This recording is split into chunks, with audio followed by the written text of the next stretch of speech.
गति 110 शब्द प्रति minute. Be ready. 3, 2, 1 start. Corona मामलों में भारत में आ रही कमी प्रशंसनीय है, लेकिन नए मामलों का सामने आना कम नहीं हो रहा है। ज़्यादा बड़ी चिंता तब उभरती है जब विदेश से कोरोना का कोई नया स्ट्रेन या प्रकार भारत पहुंचता है। दिसंबर महीने में ब्रिटेन से भारत पहुंचा कोरोना स्ट्रेन सनसनी फैलाने में कामयाब रहा था और अब दक्षिण अफ्रीका व ब्राज़ील से भारत पहुंचे स्ट्रेन को लेकर विशेष रूप से दक्षिण भारत में तनाव है। बेंगलुरु हवाई अड्डे पर उचित ही जांच बढ़ा दी गई है। देश के दूसरे अंतर्राष्ट्रीय हवाई अड्डों पर भी जांच बढ़ा देनी चाहिए। जब हम भारत में कोरोना के खिलाफ लड़ाई को 80% से ज़्यादा जीत चुके हैं, तब हमें लापरवाही का परिचय कदापि नहीं देना चाहिए। ब्राज़ील और दक्षिण अफ्रीका से जो कोरोना भारत पहुंच रहा है, उसकी गंभीरता या संक्रमण शक्ति पर खास नज़र रखने की ज़रूरत है। वैज्ञानिकों को पहले से ही अंदाजा था कि कोरोना के अलग अलग वायरस सामने आएंगे और इससे डरने की कोई बात नहीं, लेकिन सावधानी के मोर्चे पर कोई ढिलाई नहीं होनी चाहिए।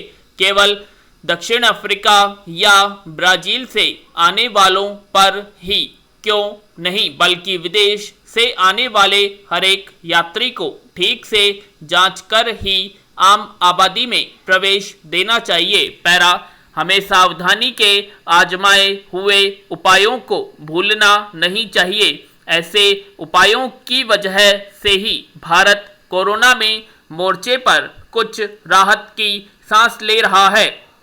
अब देश में सक्रिय मामले महज 1,36,549 बचे हैं, जबकि 18 सितंबर को सक्रिय मामलों की संख्या 10,17,754 तक पहुंच गई थी। मतलब कोरोना के सक्रिय मामलों में 86.58% की कमी आई है।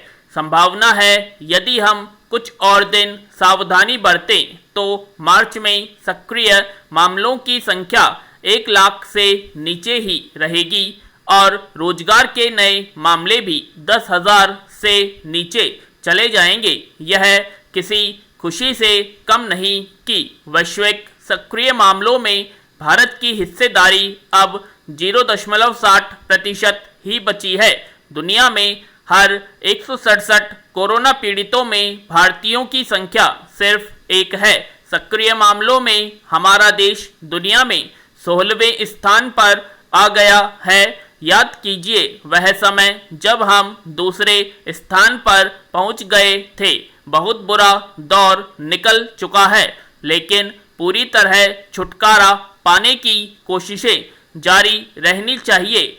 विशेष रूप से महाराष्ट्र और केरल जैसे अपेक्षाकृत विकसित राज्यों में जो कमियां सामने आ रही हैं, उन्हें जल्द से जल्द दूर करना होगा। नए मामलों को बढ़ते देख महाराष्ट्र के मुख्यमंत्री को लॉकडाउन की चर्चा करनी पड़ी है। कोशिश यही करनी चाहिए कि कहीं भी लॉकडाउन की स्थिति न बने। लोग स्वयं सावधानी बरते। जांच, निगरानी और उपचार के जो निर्देश हैं उनमें शिथिलता न आए। जांच व उपचार केंद्रों को बंद करने की जल्दी नहीं करनी चाहिए। इस बीच टीकाकरण अभियान में तेजी लाने की जरूरत है। देश में मंगलवार तक टीका लेने वालों तक पहुंच गई है। इस अभियान में तेजी लाने के लिए साथ ही दूसरी खुराक के लिए भी लोगों को प्रेरित करना होगा। दूसरी खुराक के बाद ही असल स्थिति सामने आएगी। दूसरी खुराक के नतीजे देखने के बाद मार्च महीने में टीका अभियान को और तेज करना होगा ताकि टीकाकरण के लक्ष्य को पूरा किया जा सके। दुनिया देख रही है, भारत कोरोना के खिलाफ एक मिसाल बनकर उभर रहा है। पैरा हमें खेद के साथ घोषणा करते हैं कि बीती शाम को 6 बजे सरदार खुशवंत सिंह का अचानक निधन हो गया। वह अपने पीछे युवा, विधवा, 2 बच्चे और बड़ी संख्या में मित्र और प्रशंसक छोड़ गए हैं।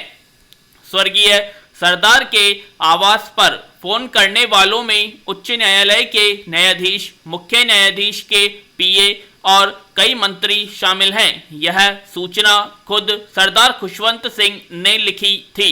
सन 1943 में जब वह 28 साल के थे, बिन ब्याहे थे और उनकी मृत्यु हुई 2014 में जब वह 99 साल के थे, विवाहित थे। उन्होंने अपने पीछे 2 वयस्क बच्चे भी छोड़े। हाँ, पत्नी का पहले ही निधन हो चुका था। हजारों मित्र और करोड़ों प्रशंसक भी छोड़े। उनके निधन पर शोक व्यक्त करने वालों में केवल न्यायालय से जुड़े लोग ही नहीं बल्कि उनके अनेक शुभचिंतक और चाहने वालों के साथ देश के उपराष्ट्रपति, राष्ट्रपति और प्रधानमंत्री भी शामिल थे।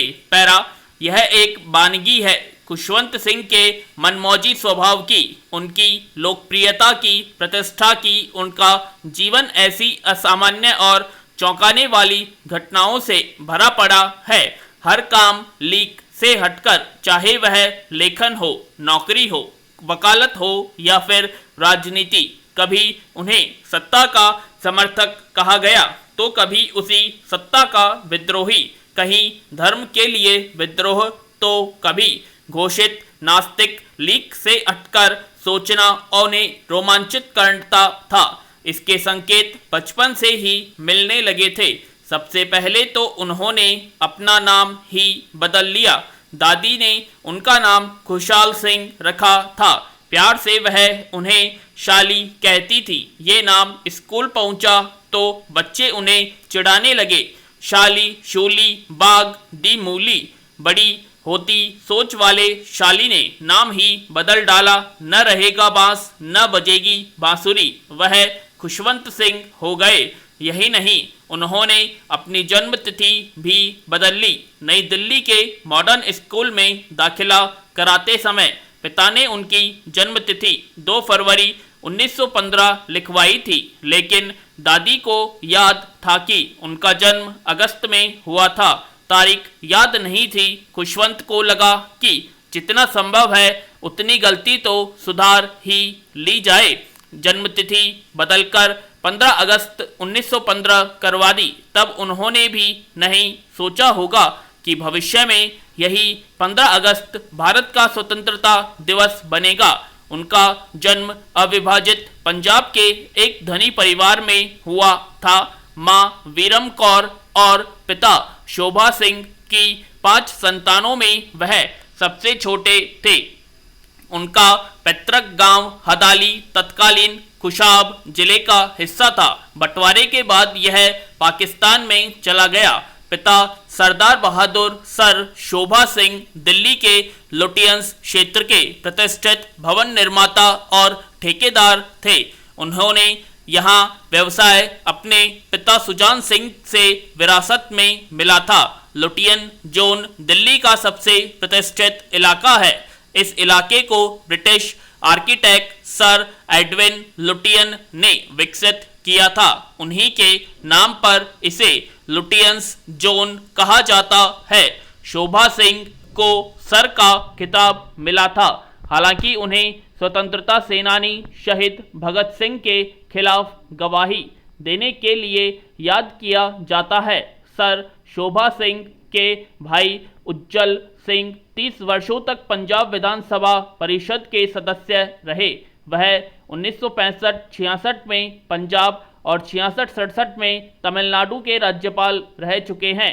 किंग जॉर्ज पंचम द्वारा लंदन में आमंत्रित पहले और दूसरे गोलमेज सम्मेलन में उज्जवल सिंह सिख प्रतिनिधि के रूप में शामिल थे।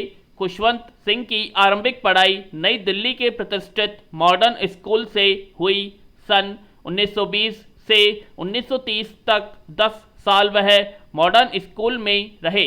इसके बाद सेंट स्टीफंस कॉलेज में आ गए। पूर्ण विराम।